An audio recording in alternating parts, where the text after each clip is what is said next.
Hi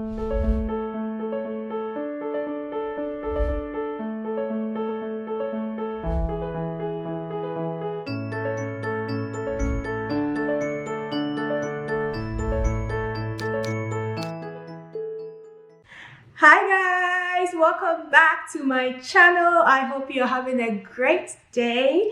I am so excited today, as you can see, because we have a guest in the house today. So my guest today is Clement, a bright young Ghanaian who is a first-class graduate of the University of Ghana, Legon, and currently pursuing a Master of Philosophy in Development Studies at Oxford University. He is a program facilitator and volunteer at the UNESCO Center for Peace and a former global volunteer with ISEC, where he volunteered in Russia. He is a Christian who loves God, and he got admitted into 5 prestigious universities with full scholarships. Today, he shares his story with us, and I get to ask him what he did with all those scholarships. And so if that sounds interesting to you, then stay tuned.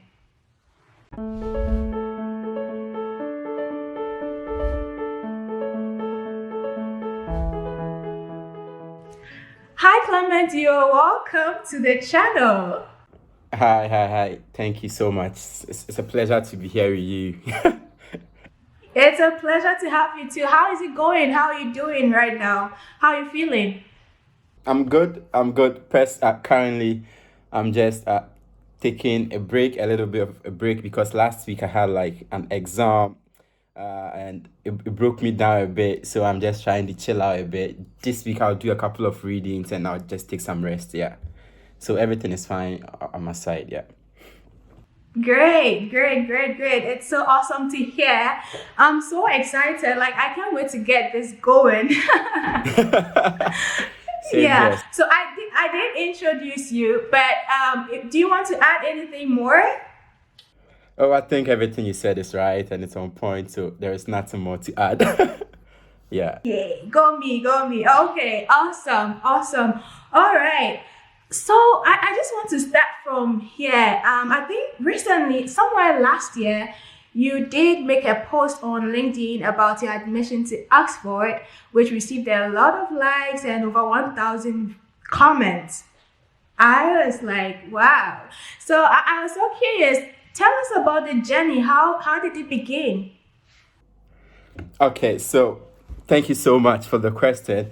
So I think the journey to getting all those scholarships started, I think, 4 years ago. Yeah, because personally, I have a policy that if you fail to plan, you plan to fail, right? So if you want to do something right, you have to first have a plan. You have to have like a roadmap to your life. Right. So after I got enrolled in the University of Ghana, in Accra, in Ghana, I was like, okay, Clement, you are here in level 100. Okay, in the next 4 years, what do you want to do with your life? After Legon, are you someone who is like hoping to enter the workforce? Are you hoping to further up your education? What are you hoping to do after Legon? I was like, okay, then let me just have a plan. So I sat there.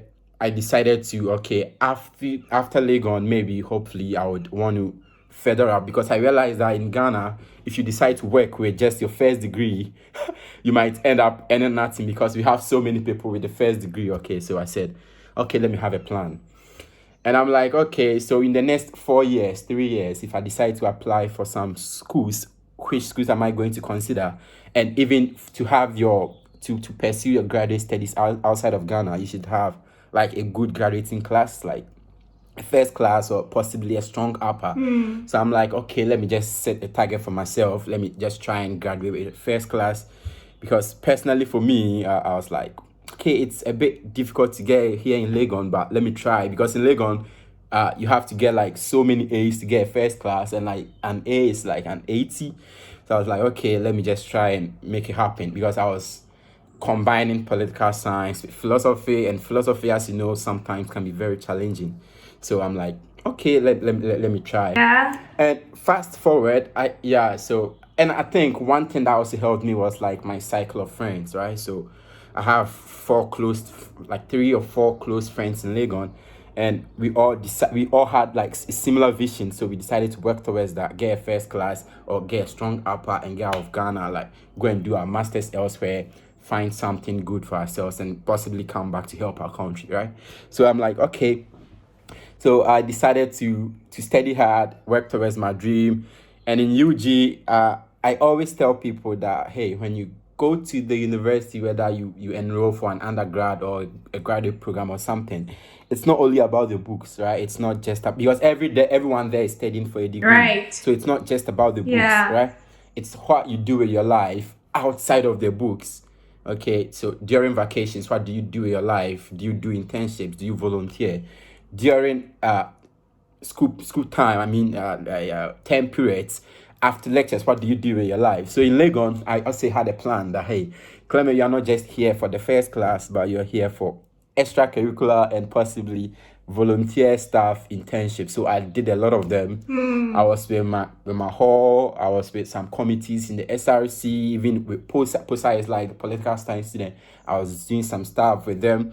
I was also with ISEC, which got me into Russia. Maybe I'm going to talk about that one later. Okay. I was also doing a couple of internships. Yeah. I did internships with the Supreme Court. I did internship some in Russia. I did some in my hometown. So like I was working like different places just to find something to make me sort of competitive for my graduate program. Right. So moving on, I think I got to level 300.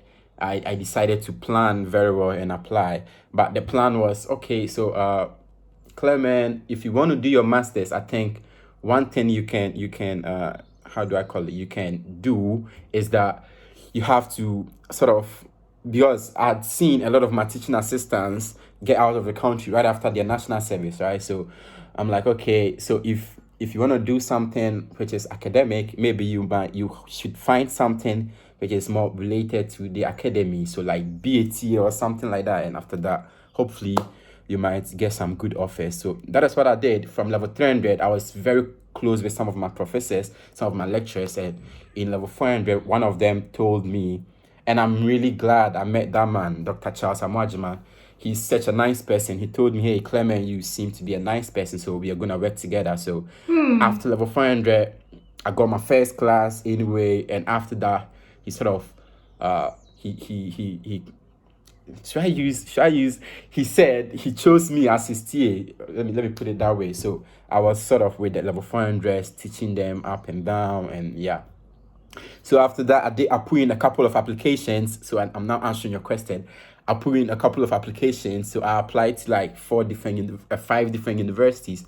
I applied to like Oxford, of course, Oxford. I applied to the Graduate Institute of Geneva in Switzerland. I applied to Ohio University in the US. I applied to Brandeis University in the US. And one more, I think I applied to, there were 5. York University in Canada. York University. Right, so I'm like, okay, let me just spread in Canada. Yeah, in Canada. There is actually one York University here in the UK, but not that one. I'm talking about the one in Canada. So I decided to, okay, spread out your applications, apply to different places, and hopefully you get in, you go. So I first got an offer from, the first one, was it from Ohio or Brandeis? I don't really remember, but I think I got in the end. I got into all 5 schools. I got into Oxford with full scholarship. I got into Geneva with full scholarship. I got into almost all the universities with some scholarships. I was like, okay, that's great. So I decided to finally choose Oxford because, of like the prestige and stuff like that. Going to Oxford, of course, all the schools were good schools, and in Geneva, Geneva was also like a good place because it's like they have so many links with the UN and stuff like that. So I was like, okay, my long-term goal is to work with the UN. So if I go to Geneva, it's going to be like a short pathway to enter the UN. But also I was like, okay, go to Oxford, because Oxford, you find the links, you find the prestige. It's like a big university. So it's like a big deal out there, currently ranked number 1 times higher. So I'm like, okay, let me go to like the number 1 university in the world. After that, there is going to be a way. So I came in and I'm currently in Oxford. That's like a long journey to how I got here. It is. But if you want further details, I can talk about it. Yeah. It is indeed a long journey, but a good one, a very good one. Wow. So, I mean, I think you have answered this somehow, but you decided to go to Oxford, and what prompted that decision for Oxford specifically? You had all these good options, and sometimes it's hard to, choose between really good options. Yeah. Yeah.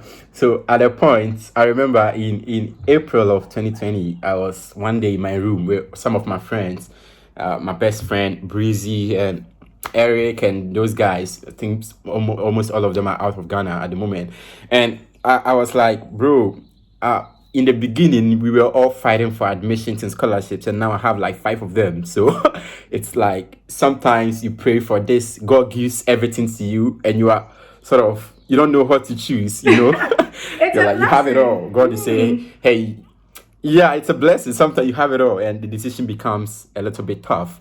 Because as at that time, I had decided to go to Geneva. I had made a lot of friends there. I had like booked accommodation, everything in Geneva. I thought I was going to Geneva, and then Oxford scholarship came in. So I'm like, I sat with my friends, and I'm like, okay, so with Geneva, their program is also like a 2-year program in development studies. Oxford is like a 2-year program in development studies, but it's like an MPhil. And sometimes when it comes to MPhils and MSc or MAs, MPhil is like more of like research intensive. It's more of if you want to be a professor, if you want to do something relating to research, pure research, you should go for an MPhil. Whereas MSc or an MA is more like job oriented, so it trains you for the job market. So I'm like, okay, with Oxford, I think I should go for the MPhil because I don't know, who knows? Maybe one day I might want to be a professor. I don't know. Maybe one day, even if I decide to be with the UN, maybe I might want to be like with the research department or something relating to research. And with the MPhil, it's gonna help me. And even if I decide to do a PhD after my MPhil, with a MPhil, which is like more research intensive, it's gonna be a little bit easier to enter the PhD, right? Yeah. So that's one main reason. One main reason why I decided to enter. I decided to come to Oxford. But then before that, I remember in 2018, yeah, 2018, I think in July, in Russia, when I was like a volunteer. Maybe I'll talk about that one later. And I remember one day, all the volunteers gathered in a city called Kazan. We were about like 15 in total from different countries. We were only two Ghanaians at the time. I had my best friend from Egypt. I had other friends from other countries. So many Chinese, some Russians, and some people from Algeria, stuff like that. So it was like everyone will get up, you tell them what you want to do in the next 3 4 years, what do you want to do with your life and stuff like that. It got to my turn. I told them I want to do my masters in Oxford after University of Ghana, because that time I was only in level 200. I was now about to move to level 300, and it's like yeah, I was like, okay, so in the next 3 4 years I want to do my masters in Oxford. And I remember one of them, I really remember the name, I don't want to mention her name. She was like, Clement, I think Oxford, it's like, it's for rich people. I think it's for rich people and people who are very privileged, people who are from like the top class, like the bourgeois class. And I don't think someone like you from Africa can go to Oxford. I just watched it and I said, really? Just watch me as I do. Indeed, just watch me. Very soon you will see me in Oxford. That's what I told the person. Yeah, so sometimes I said it out of faith. I said it out of faith because that time I was in level 200. It was like 3 years along, 3 years different, 3 years Yeah, gap. I was going But to I said ask. it with I was faith, and going I to was ask like, if you got any yeah, revelation. yeah. Maybe you saw a prophecy coming that you would go to No, no, Oxford. no. It wasn't. It wasn't a prophecy. Nothing. I didn't even have a dream about it. Nothing. It was just by faith. I'm like, okay, if Oxford is for the rich, of course, I may not be from a rich family. You know where I'm from. Yes, You we know are from me, the so we same are from village. like, you, you know, right. By So, the way, guys, of course, I'm he's not from a my rich family. cousin from the extended family. Yeah. Yeah. So we are related. So I'm like, okay, if if I decide to go to Oxford, right, it's not like a vision or something, but like it's something I had by faith. So I told them I'm gonna go to Oxford and watch me. So after I posted on LinkedIn, I think I added that thing in there, and people were like, "Oh, really? You were so courageous to make that statement." But I think it paid off in the end. So sometimes you, even if you've not seen something, just declare by faith. I don't know, but I believe there is like powers in everything you say, right? Your mouth carries some form of power, so you declare, and sometimes it comes to pass. So you have to be very positive. Yeah. Wow. Wow. Indeed, there is power in the mouth. 2018, you said it, and today here we are. Glory Yeah. to God. That is awesome. That's awesome. So in the process of applying to Oxford, I think you initially mentioned some of the things that you did while you were still at Legon. But are there any specific things that you remember you did that made you stand out, that made your application stand out? Okay, I think first one I should think, because I don't know the basis on which the admission committee selected me as just okay. By the way, in my class we are only two Ghanaians and one my best friend also from Care University, and we have four Africans in total, right? So one from Libya, one from South Africa, and two of us From from Ghana. Ghana. Go And Ghana. I don't know how. Yeah, go Ghana, I don't know. Yeah. I don't know the factors, the admissions committee. I don't know how they selected only the four of us out of the many people who applied from Africa, because even my year, I knew a lot of people who applied from Africa, and in the end, we were the, even though, of course, some people were admitted but couldn't come due to funding, but I don't know how we were the only four Africans who end up there. But then I think one key thing that helped me was being a teaching and research assistant, because after going, I realized that my other friend from Ghana was also a teaching and research assistant from Care University, and my other Ghanaian friends I met in Oxford, I realized they were all also teaching assistants from Ghana. So I think the fact that you are already a teaching and research assistant makes them think that, hey, you are sort of like experienced a little bit in the academy because you were teaching undergrads, and graduate school is very tough. So if you are someone who can stand up to the pressure and teach undergrads, then it means, okay, you can stand out in Oxford. One. Two, I also think, of course, my class helped. Of course, the first class with political science and philosophy helped. And three, I think for my main volunteer activities, I think my volunteer with ISEC in Russia really helped, because that project was mainly about like also teaching. So the project was like called Project Sunshine. So in Russia, I went to like three different Russian schools. I stayed with the kids there in the camps for like 3 weeks or 1 month, and I was teaching them English and logic. Logic was like related to philosophy, so I was teaching them English and logic, because most of them really couldn't speak English. So I had to teach them, start with them from the basics and stuff like that. We did so many fun activities in the camp.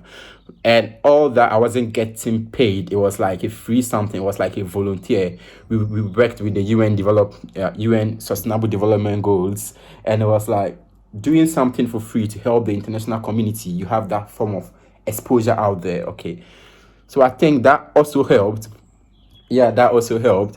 And I've held like a couple of leadership roles on campus in University of Ghana. So Yeah. I think if you have a strong CV, yeah, if you have a strong CV, it's something that puts you up there, Yeah, so I think some of these stuff really, really, really, really helped. Yeah. That is great. That is awesome. Guys, I hope you are taking notes. If you didn't take notes, you can come back to this video, because, yes, those are some really good points right there. Okay, awesome. So with the other scholarships, what happened to that? What did you tell them?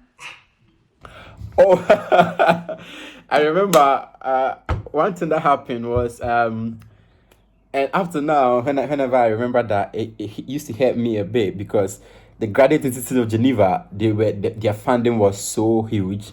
They were paying for everything. They were giving me like 20,000 Swiss francs for a year, and that was a lot of money. And the program too was also very good.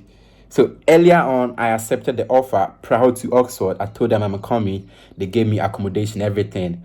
And later, after I accepted Oxford, I had to write to them like a letter stating that, hi, I'm very sorry. And in those letters, I was very honest, because when I was applying for the institute, they asked, which other universities are you applying to? And I told them I'm applying to Oxford, I'm applying to Brandeis, I'm applying to all the schools I was applying to. And after I got in, they gave me that offer. And let me be clear about this, okay? Because when people are applying to schools, they decide to hide. Maybe, for instance, I'm applying to Oxford and Cambridge, and maybe Cambridge would ask, "Are you applying to any other university?" Because people think if you tell them you are applying to other universities, they will think, "Oh, okay, you have other options. So even if we don't admit you, you can go to other places." You get what I'm trying to say? Yeah. So sometimes you have to be very fair with the admissions panel. Just tell them, okay, I'm applying to your university, but it's not only your university I'm applying to. I'm applying to other places as well. And I think the logic is that if you tell them you are applying to other places and they find you very competitive, like if they find your application very strong, they are like, oh wow, this guy, he's also applying to other places, so let us give him a full scholarship so he can come to us, accept us. because we think he is very valuable. Yeah. If we don't give him a full scholarship, the other universities will give him a full scholarship, and he's gonna go to them. Meanwhile, he is like a prospect, someone we think would help our department or would help our university. So just be frank with them, and that's what I did with my applications. I told them I'm applying to so many schools. If you admit me, if you don't give me funding, I'll go to the other university who give me funding, and that's it. So after that, I wrote a letter to Geneva. I told Geneva that I got admitted to Oxford with another full scholarship, and I've decided with my family that I have to go to Oxford for now, and if possible I would come to Geneva for my PhD. And they were like, okay, the letter has been accepted. So they had to, like, I stated in the letter that they should give the funding to another deserving applicant, Right. like someone who deserves the funding, because I'm not coming. I declined Ohio University the very day I got admission. The very day I got admission, I declined. Brandeis, it took me like a week or two. I told them I'm not coming. And York University in Canada, what happened was they sent me like the admission, the graduate secretary, or the graduate coordinator told me that, I still remember her name, but for some reasons I'm not going to say, because I was in constant communication. I was communicating with her like constantly, and she told me they've been able to, because with York, sometimes what happens is that they would not admit an international student if they cannot fund you, right? So if they are not giving you a full scholarship, they are not admitting you because they don't want you to be stranded. So what happens is that due to COVID, they were admitting only 3 international students, only 3, like Wow. from the whole world, only 3. 20, I think 17 Canadians, only 3 international students. And out of the 3, I was lucky to be one of them. Oh. So she wrote, yeah. She wrote this email to me.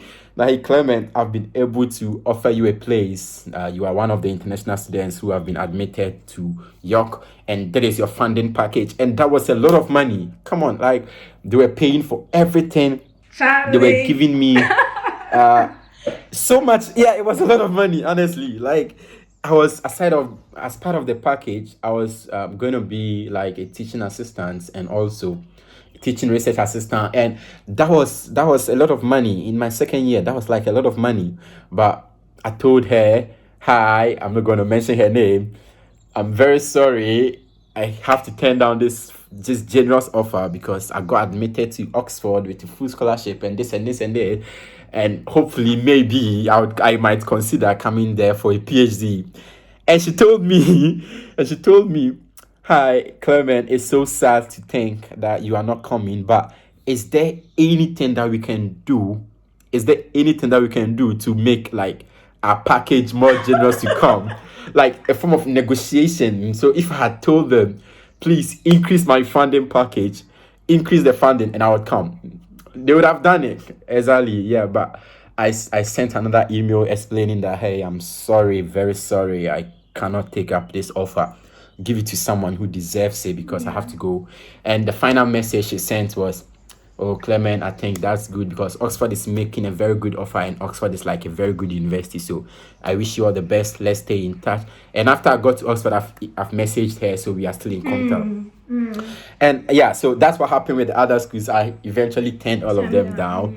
I didn't hold on to it for long. I said, okay, someone might need it. Please give it to the person. That's what I did. Yeah.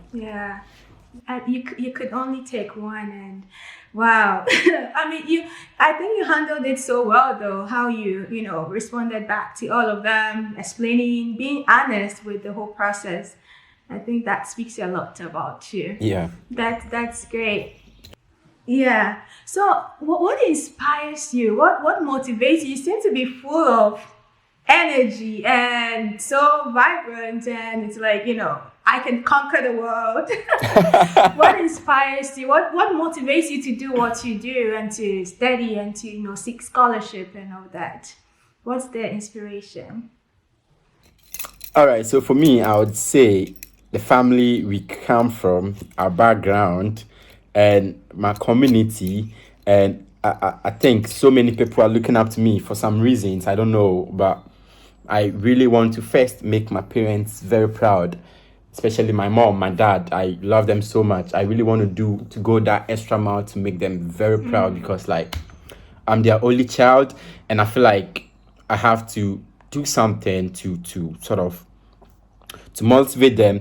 And for some reason, like I said, a lot of people are looking up to me, so you can't fail. You have to do something to push it up, to make sure you reach higher heights, to inspire the next generations, right? Yeah. So what motivates me is that always set a target for yourself. Clement, set that target, try to reach it, use your story to inspire others, right? Together. Because if I remember my uncle once told me something that if we were to count, like we were to in the family, right? If we were to do like selection to select people for like this form of opportunities, you are going to be like the last person. Wow. But like sometimes, you're going to be like the last person. Yeah. Wow. But sometimes it is not people who gives, it is God and who you are, right? So it's like the determination and stuff like that keeps me going. But I just want to make my parents proud. I just feel like I can't fail the next generation. People are looking up to you. Yeah. So you have to make sure you achieve whatever you want. To make people proud. I think you are making them proud. They are proud. We are proud of you. I am proud of you.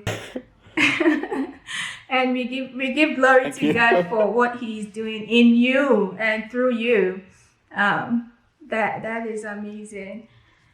Okay, so tell us about a time where you actually didn't know what you were doing. Has there been a time like that, or it's always, a go for you? Has there been a time where you're like, I am confused, I don't know what I'm doing? Let me try to remember. But of course, there have been times like that.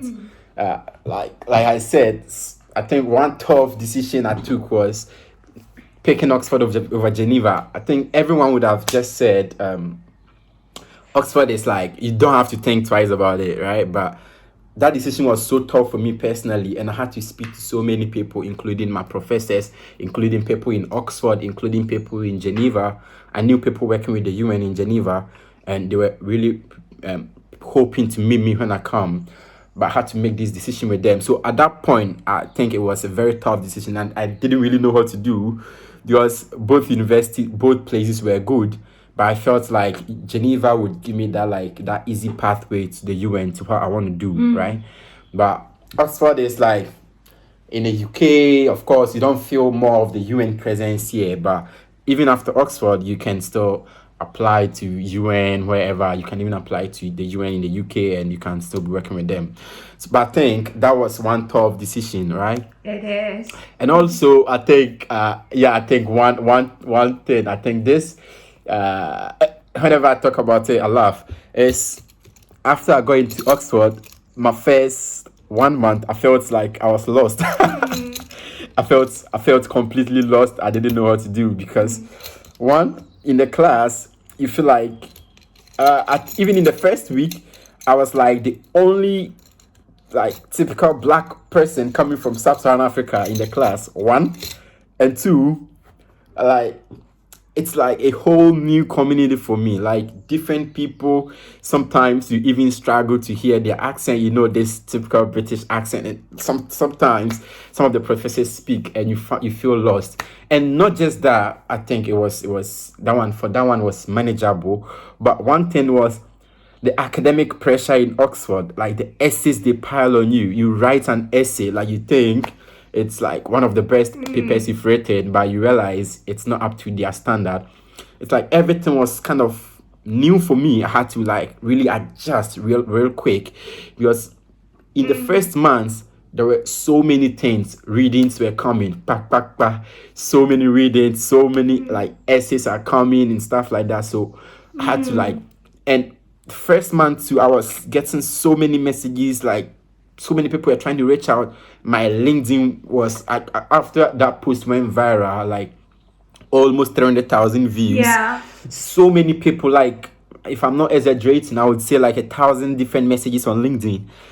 My WhatsApp was full of messages. So like the first month, and I had to try to reach out to these people, because I personally feel very bad when you send someone a message on LinkedIn or somewhere and the person doesn't respond.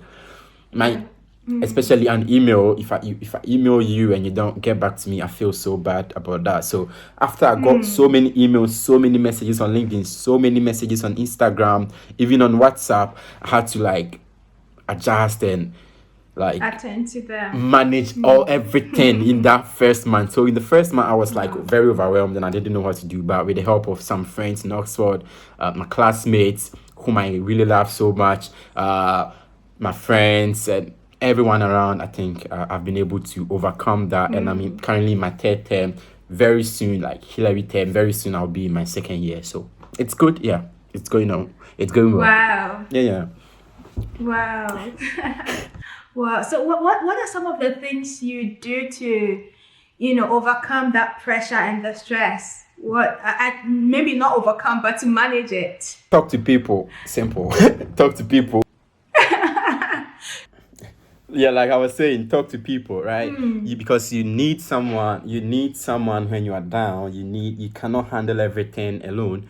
So what I did was like my cycle of friends in Oxford, they really helped. My classmates, I don't want to mention some names, but some of them, I got them really close. And whenever I'm down, I'll talk to them. And whenever you talk to someone, you realize that you were not alone. Yeah. Like they are also going through the same thing. They're also going through the same thing. So it gives you some form of, oh, okay, so I'm not alone. Like you get some motivation, you are with someone in the boat. Yeah. So talk to people when you are down. Find the right people and talk to them, right? You cannot do everything yourself. Just talk to people. That's what I can say. Yeah. Talk to people. You don't have to carry it alone.